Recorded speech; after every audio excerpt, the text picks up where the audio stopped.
let's talk about Ethan Nwaneri, because he could play a big part for Arsenal this season, or at least certainly get more minutes in the first team.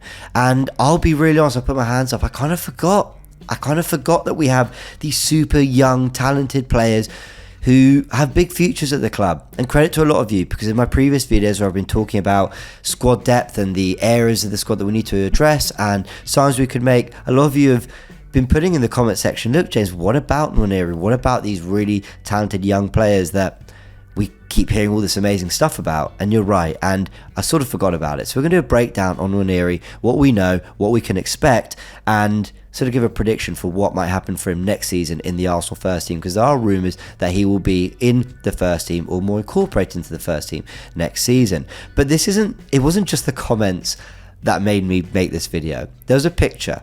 There's an image that emerged on social media that Arsenal fans can't get enough of, and I get it. And it's this one here of Nwaneri with Ronaldinho, only legend of the game Ronaldinho, and some other stars as well. Lauren James, UK rapper Central C. You got Chunks, you got Young Philly, massive entertainers in the in the YouTube industry and more, and Daniel Sturridge there as well. I mean, it's incredible. There they are, all posing for a picture that ended up on Ronaldinho's Instagram. This is Ronaldinho we're talking about, and Nwaneri's just casually chilling with them at the Champions League final. It's brilliant. It's really, really brilliant. He must have had a great day. I would have. So fair play to him. But what we really want to talk about, like I said, is the player, his journey, and where we are, and what we can expect from one of the most exciting talents, apparently, to emerge from the Arsenal Academy. Now, his journey started, well, a while back, but in terms of with the first team, it started with Mikel Arteta bringing him on against Brentford when Fabio Vieira came off. He came on in a 3-0 win. We were 3-0 up, we were comfortable, and he got a few touches on the ball, played a few minutes, and got a little bit of feel for first team action. I remember when all the news came through that he was in the squad, and everyone thought, okay, that's strange, but fair enough.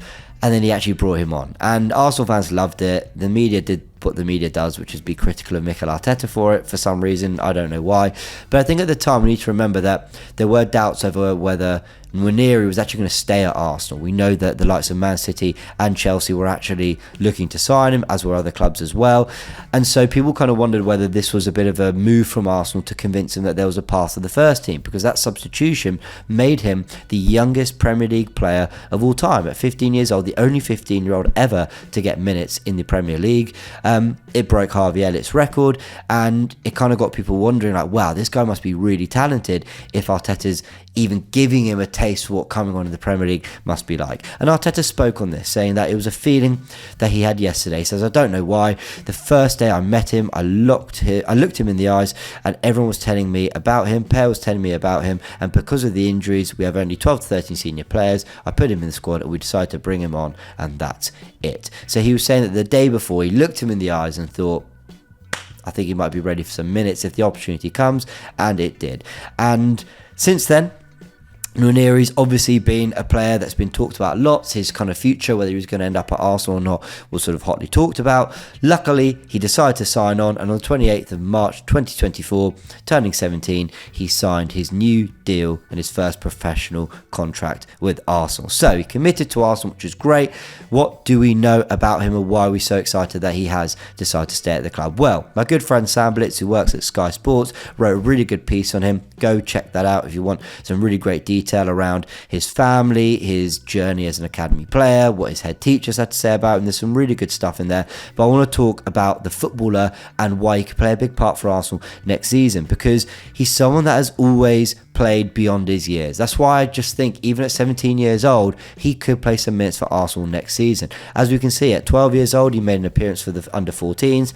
At 14 years old, he made appearances for the 16s and 18s. And as we mentioned, at 15, he made an appearance for the Arsenal first team. He's since then been playing in the Premier League 2, where you can only be up to 21 years old to play in that competition. And this season, he's racked up 18 goals and 4 assists across all competitions in 21 games, 10 goals and 3 assists in the Premier League 2. And you can see the positions he's played, predominantly in central midfield, but also out on the right or as a false nine striker, basically in the front line as well. Now, what's interesting about the positions he's played here is a couple of things. Firstly, for the England under-17s, he was just playing at a tournament with them. He actually did play a few games in a front two, but that front two played with a back three and a midfield five, so wing backs. Interestingly enough, though, in that front two, he played more on the right of that front two, so he drift out right. And that seems to be a theme with the positions he's played pretty much wherever he goes in either the Arsenal or the England team. If he's playing in the midfield three, he plays on the right of the midfield three, and he's even played out on the right as well. So they clearly want to get him and his left foot out on the right-hand side. Why? Because he can cut in and be really, really effective on his left foot. So let's go through some of the things that he kind of need to know about him as a player. Firstly, like I've just mentioned, left-footed. And I think where I was just mentioning his positions there, I think they want to get him into areas where they can really use his ball striking ability, because that's something that really stands out from my scouting of him, is that he's a really good ball striker. He's a good passer of a ball. He's good with combinations. He's got a burst of pace. He can get around players, in tight spaces. He can get away. He's got really good close control. He's just like a really fun players to watch. You watch him with the ball at his feet and he feels like he's exciting and constantly going to do things. He'll thread between the lines, then run beyond to get the 1-2. He wants to commit players. He wants to get stuck in. He isn't really fazed by the contact of the game. He certainly looks older than he is. But it's all about, I think, getting him into these tighter areas around what I call zones. It's the official, positions.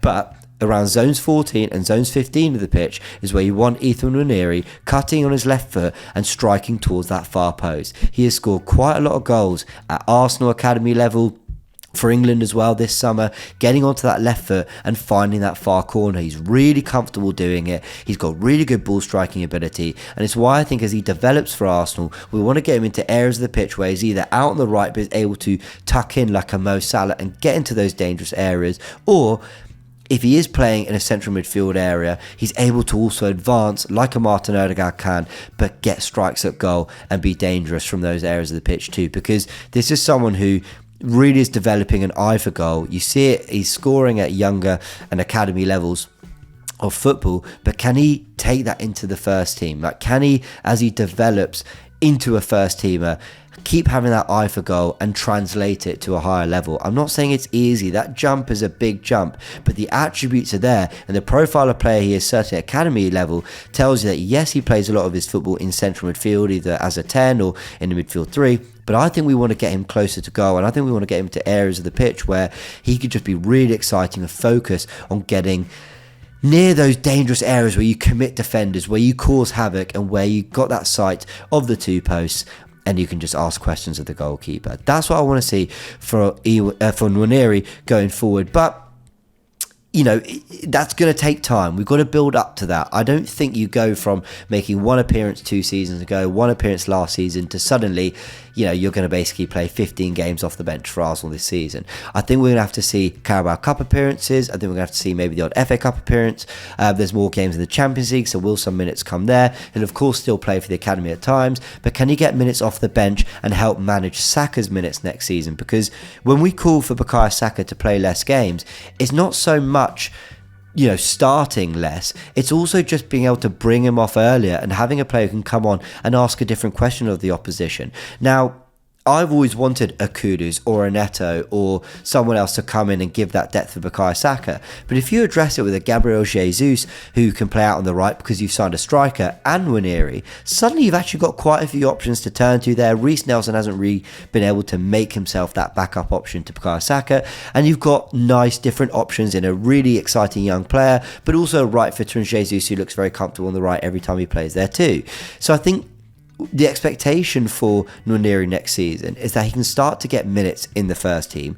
He can maybe make 10 sub appearances maybe for Arsenal next season. I think that would be a right amount, maybe 5 to 10 sub appearances that he maybe gets to start in the Carabao Cup, a couple appearances in the other competitions like I've mentioned, but crucially that we can maybe start to see him out on that right-hand side and start to develop and blossom as an heir to Bukayo Saka, and also a player that's extremely versatile like Saka, so when he's ready to play first team minutes, he can, the two of them can play in different areas and share the pitch together as well. Some of you are thinking, James, isn't this a lot for a 17-year-old? Well, why should it be? Lamine Yamal at Barcelona is 16 years old and balling out for them, starting games in Champions League quarterfinals against PSG. Gavi as well made his debut at 16. Zaire Emery at at PSG is a 17-year-old, and Joel Hato was starting in defence as a really exciting young player for Ajax at 17 as well. These young players, if you're good enough, you're old enough. That tends to be what they say. And the feeling with Ethan Nwaneri is that he's probably not far off that. Do I think he becomes someone that we generally depend on as a squad option next season? No, not quite yet. But I think he's going to get significantly more minutes for the first team next season than he has done in the previous seasons. I will always err caution and say, look, if you look at this list of 20 youngest Premier League players, a lot of them didn't make it, with the hype that was there. Some had injury problems. We know Jack Wilshere had real injury problems. Wayne Rooney, James Milner, in different ways went on to have really amazing careers. There's every chance Ethan Nwaneri makes it. I think he's going to be a star because when I watch him, the talent it feels undeniable. But we also need to just have some caution, not rush him. And I want Arsenal to put themselves in a position next season where, whether you address it with a striker or a right winger, we're able to give the right minutes to Saka because he still needs that managed, but also the right minutes for Nwaneri as he becomes more ready to play first team action. If we can get another forward in that front line and we can just manage that properly, I think that's the best way going forward. And Nwaneri can get, like I said, maybe 5 to 10 Premier League appearances next season and a little bit more game time in all the cups as well. Let's see. Just one thing, guys, that I thought was important to say as well that I didn't say on the initial recording of this video, which is that, let's be patient and not put pressure. This video isn't intended to put pressure on the player, but it's more to just remind ourselves that there is an academy for a reason, that these young players want these opportunities, and that we shouldn't always be thinking signings, especially when you've got players as talented as Nwaneri who can step up and play a part. Next season, I think he will, but I just wanted to add that in there. There's no pressure, of course, but it's exciting times for players as talented as Ethan Nwaneri. But yeah, I'm really excited for Nwaneri's future. Another player I'm excited for, I talked about in a video on Friday, and that is Benjamin Sesko. If you enjoyed this breakdown on Nwaneri, we did another more in-depth one on Benjamin Sesko because he's been really linked with Arsenal. And I just wanted to get a feel for the player. We talked about his dribbling, his pace, his physicality, but also why he's quite raw and his finishing isn't quite there. Go check out that video if you want to give that a watch as well. And go subscribe as well, or go follow my Football First podcast, which will be returning for the new season in August. Yeah, I'll be keeping you up to date with everything happening in the football world on that podcast as well. Big thank you. See you soon.